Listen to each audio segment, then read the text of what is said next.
দেশ এখন স্থিতিশীল, নির্বাচন আয়োজনের জন্য দেশ প্রস্তুত বলে জানিয়েছেন অন্তর্বর্তী সরকারের প্রধান উপদেষ্টা ডক্টর মোহাম্মদ ইউনূস। তিনি বলেন, ফেব্রুয়ারির প্রথমার্ধে নির্বাচনের দিনক্ষণ ঠিক করা হয়েছে। এছাড়া রোহিঙ্গাদের ব্যাপারে স্থায়ী সমাধান ও প্রত্যাবাসনে বৈশ্বিক উদ্যোগের আহ্বান জানিয়ে সমস্যা সমাধানে 7 দফা প্রস্তাবনা ঘোষণা করেন ডক্টর ইউনূস। আরও জানাচ্ছেন বিপুল দেবরায়।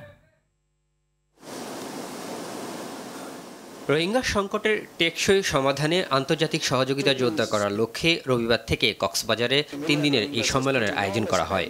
সম্মেলনের দ্বিতীয় দিন প্রধান উপদেষ্টা ডক্টর মোহাম্মদ ইউনূস সহ যোগ দেন রোহিঙ্গা সংকট সমাধানে অংশীজন সদস্যরা।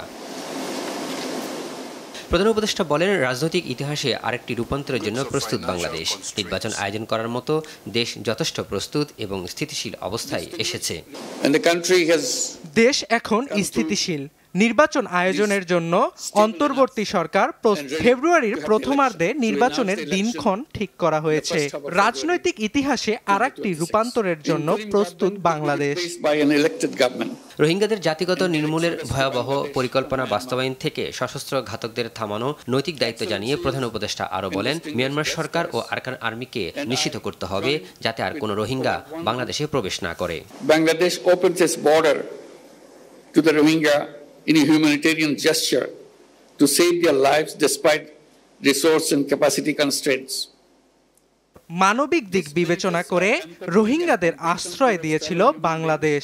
আমি আন্তর্জাতিক সম্প্রদায়ের প্রতি আহ্বান জানাচ্ছি রোহিঙ্গাদের শান্তিপূর্ণ প্রত্যাবর্তন নিশ্চিত করার জন্য।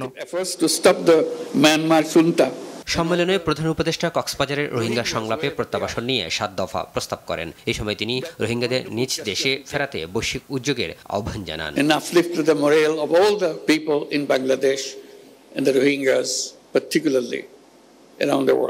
বিপুল দেবরায়, RTV, ঢাকা।